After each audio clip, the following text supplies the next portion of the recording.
Nia stood before the floor-length mirror in her dressing room, hands trembling as she adjusted the hem of a dress that felt far too revealing. The silk fabric clung to her slender frame, stopping well above her knees.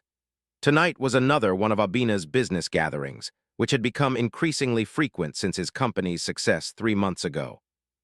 "Are you ready yet?" Albina's voice boomed from downstairs. "My guests will be arriving any minute." Nia closed her eyes, steadying her breathing. When she had married Albina 5 years ago, he had seemed like a dream, charming, ambitious, and generous. The son of a wealthy business magnate in Lagos, Albina had promised her the world, and materially he had delivered. Their mansion in the exclusive Akoi neighborhood boasted 6 bedrooms, a swimming pool, and a staff of 5. Nia wanted for nothing except dignity and peace. "Nia," his voice was sharper now. "Coming," she called, slipping her feet into the painful stilettos he had selected. Downstairs, men in expensive suits laughed loudly, glasses of whiskey in hand. Albina's eyes narrowed when he saw her, then quickly shifted into a practiced smile as he extended his arm. "Gentlemen, my beautiful wife," he announced, his fingers digging painfully into her waist. "Isn't she stunning?"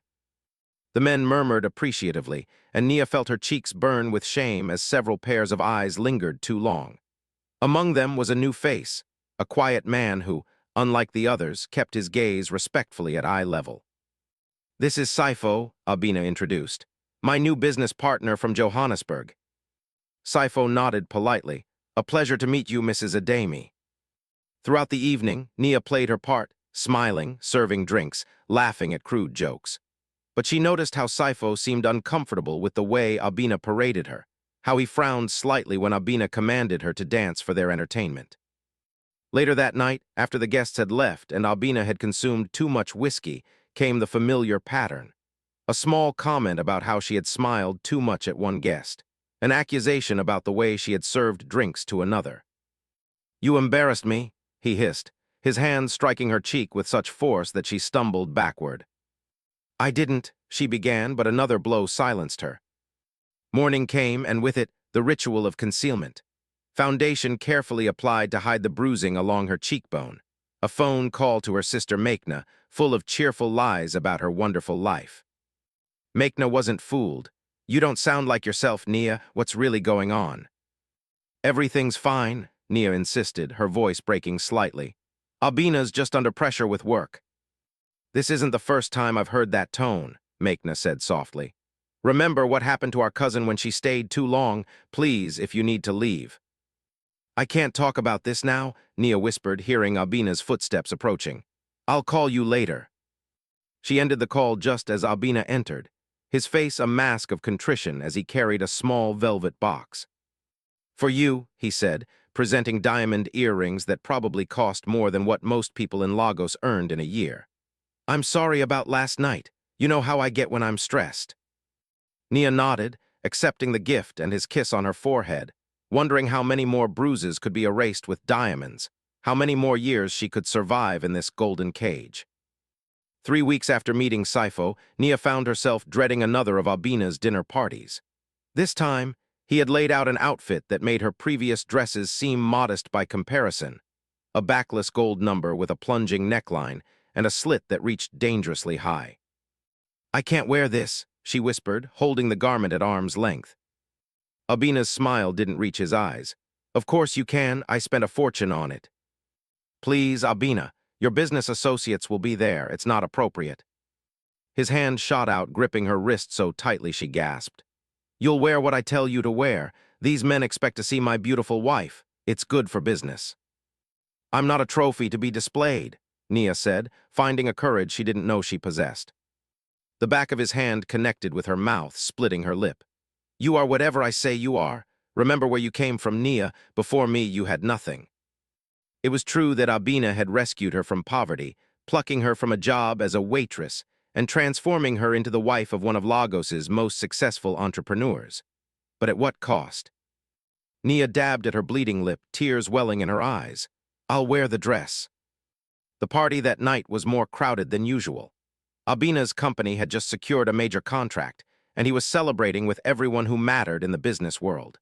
Nia circulated as instructed, feeling exposed and humiliated in the revealing dress, aware of how the men's gazes followed her movements. Saifo was there again, now a regular at these gatherings since his partnership with Abina had been finalized. Unlike the other times, however, he seemed distracted, his usual polite demeanor replaced with something more watchful. When Abina loudly ordered Nia to bring more drinks, Saifo's jaw tightened visibly. Later, as she escaped to the kitchen for a moment of solitude, Saifo appeared in the doorway. "Are you all right?" he asked quietly. Nia turned away, ashamed of the poorly concealed bruise near her eye. "I'm fine."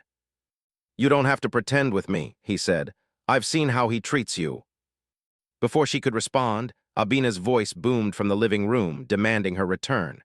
Saifo stepped aside, but not before saying softly, "No one deserves to live in fear."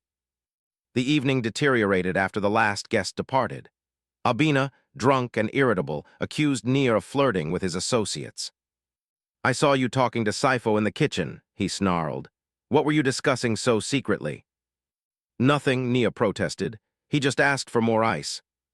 The punch to her stomach knocked the wind from her lungs. As she doubled over, gasping, Abina grabbed her hair, yanking her head back. "You think I don't see how you look at him, how he looks at you?" His voice was deadly quiet now. "You belong to me, don't ever forget that." The beating that followed was the worst yet. When Abina finally passed out from the alcohol, Nia crawled to the bathroom, her body throbbing with pain. In the mirror, a stranger looked back at her, a woman with a swollen face and empty eyes. With trembling hands, she reached for her phone and called the one person she knew would help. "Maikna," she whispered when her sister answered. "I need to leave tonight." "I'm coming," Maikna replied without hesitation. "Pack only what you need." 2 hours later, as dawn broke over Lagos, Nia slipped out of the mansion that had been her prison for 5 years, carrying nothing but a small bag and the determination never to return. The small apartment above Maikna's hair salon became Nia's refuge. Located in a bustling neighborhood far from Ikoi's exclusive enclave, it offered anonymity and safety. For the first time in years, Nia slept without fear, though nightmares frequently jolted her awake, her body drenched in sweat as she relived Abina's violence. "He's been calling constantly," Maikna said one morning, 3 weeks after Nia's escape. "Threatening to report you as a missing person, claiming you're mentally unstable and need to be returned to his care." Nia's hands trembled as she sipped her tea. "He won't stop looking. You know how he is, what he owns, he keeps." Maikna's eyes flashed with determination. "You are not property, Nia, and I won't let him near you." Despite her sister's protection, Nia rarely ventured outside. Abina's influence extended throughout Lagos, his connections reaching into government and law enforcement. She spent her days helping in the salon, keeping her head down whenever customers entered, jumping at any sound that resembled Abina's voice. One afternoon, as Nia was sweeping hair clippings from the salon floor, the bell above the door jingled. Looking up, she froze. Saifo stood in the entrance, his expression a mixture of relief and concern. "How did you find me?" she whispered, backing away. "I overheard Abina raging to someone on the phone about your sister's salon," he explained, keeping his distance when he saw her fear. "I've been worried about you since you disappeared, the things he's been saying." Maikna emerged from the back room, positioning herself protectively between Saifo and her sister.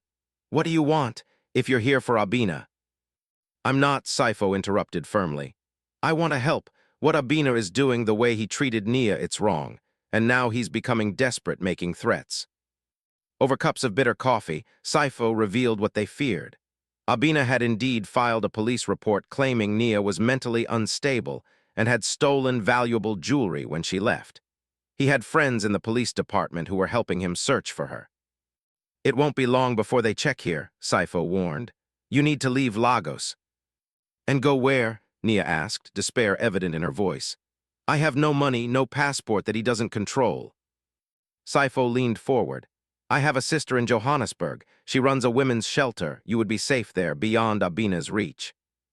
Maikna looked skeptical. "Why would you help us? You're his business partner." "I entered that partnership before I knew what kind of man he truly was," Saifo replied, his expression hardening. "I've seen too many women like Nia trapped by powerful men who use wealth as a weapon. My mother was one of them." That night after Saifo left, the sisters talked until dawn. Leaving Nigeria meant abandoning everything familiar, but staying meant living in perpetual fear. Do you trust him? Meghna asked, watching her sister carefully. Nia thought of how Saifo had always treated her with respect, how his eyes had reflected concern rather than the assessment she was accustomed to from men. I think I do, she finally answered. 3 days later, Nia hugged Meghna goodbye with tears streaming down her face. With new identity papers procured through Saifo's connections and a modest sum of money, she boarded a flight to South Africa, terrified yet hopeful. Arriving in Johannesburg, exhausted and disoriented, Nia found Saifo's sister Tandia waiting as promised. The women's shelter was simple but clean, filled with others who had similar stories of escape and survival. Rest now, Tandia said kindly, showing Nia to a small private room. Tomorrow we begin building your new life. That night, in a bed thousands of miles from the luxury she had once known, Nia slept peacefully for the first time in years, free from the shadow of Abina's rage. 6 months in Johannesburg had transformed Nia. No longer the frightened woman who had arrived with nothing but a borrowed suitcase and fragile hope, she now stood taller, spoke more confidently, and even laughed, a sound that had been absent from her life for too long. At the women's shelter, Tandia had guided her through the process of healing, both physically and emotionally. Group therapy sessions revealed that Nia's experience, while deeply personal, was not unique. The stories of other women, their resilience and determination to reclaim their lives, inspired her daily. You have a gift with the younger women, Tandia observed one afternoon as they watched Nia teach a basic computer skills class to recent arrivals at the shelter. They respond to your gentleness. Nia smiled, remembering how hopeless she had felt when she first arrived. They need to know that there's life after trauma, that they can be more than what was done to them. Working part-time at a local cafe and volunteering at the shelter filled Nia's days. She had begun saving money, not much, but it was hers alone, earned through her own efforts rather than given as compensation for abuse. Saifo visited occasionally, always respectful of her space, never presuming a relationship beyond friendship. He brought news from Lagos, carefully filtered to avoid mentioning Abina directly, and books for the shelter's small library. Through their conversations, Nia learned that he had dissolved his business partnership shortly after helping her escape. It cost me financially, he admitted during one visit, but some prices are worth paying for peace of mind. As autumn descended on Johannesburg, bringing cooler temperatures and golden light, Nia received a call that shattered her hard-won tranquility. It was Meghna, her voice tight with fear. He found out where you are, she said without preamble. Someone at the airport remembered you boarding a flight to Johannesburg. Abina is coming, he flew out yesterday. The panic that Nia had thought conquered returned with crushing force. She called Saifo immediately, her words tumbling over each other as she explained the situation. I'll be there in 20 minutes, he said firmly. Pack what you need, don't worry about the rest. When he arrived, Tandia was already helping Nia prepare to leave the shelter. She can't keep running forever, Tandia said to her brother, her expression grim. No, she can't, Saifo agreed, his usually calm demeanor replaced with fierce determination. Which is why I've contacted a lawyer friend who specializes in cases like this. Abina may have money and connections, but his behavior has left evidence, medical records, witnesses. We can file for a protection order immediately. Nia looked between the siblings, overwhelmed by their willingness to stand against someone as powerful as Abina. He'll be furious. He might hurt you both. Let him try, Tandia replied calmly. He's not in Lagos anymore where his money buys silence. Here, different rules apply.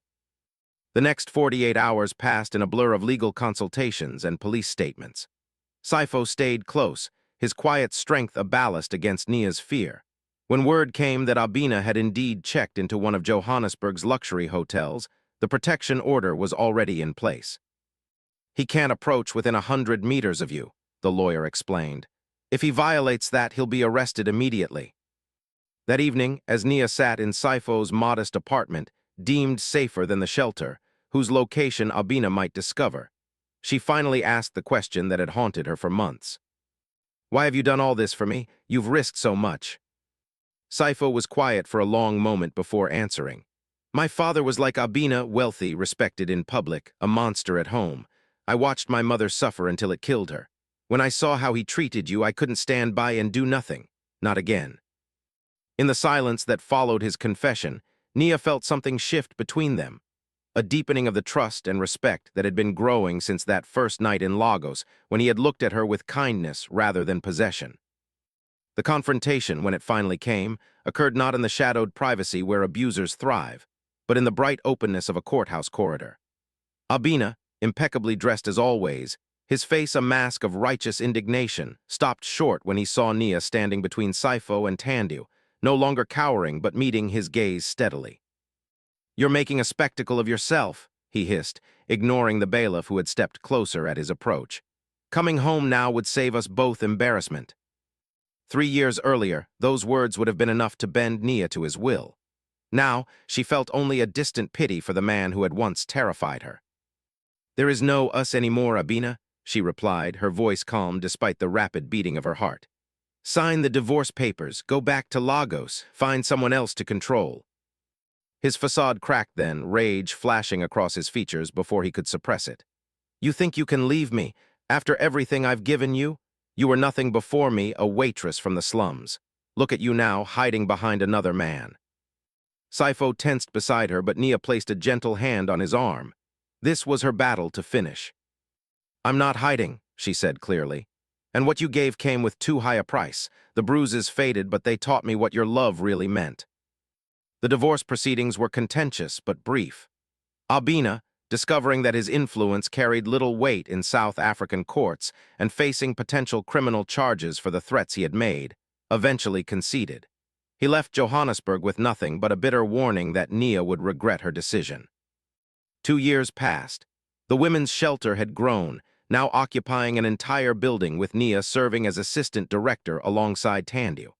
Her work with survivors of domestic violence had given her life new purpose, transforming her painful experience into a source of empathy and understanding for others. And Saifo, what had begun as friendship had blossomed slowly, cautiously, into something deeper. He had been patient, understanding Nia's need to reclaim her independence before considering another relationship.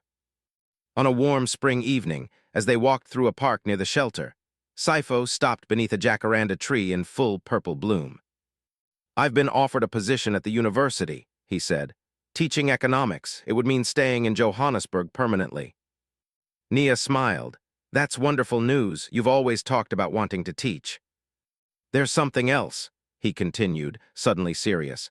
"Something I've wanted to ask for a long time but waited until I was certain you were ready."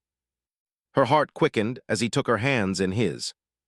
"I love you, Nia, not as something to possess or display, but as the strong, compassionate woman you are.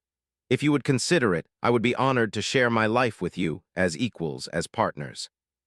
Tears filled her eyes, not of fear or pain as they had so often in the past, but of joy. "Are you proposing?" His smile was gentle.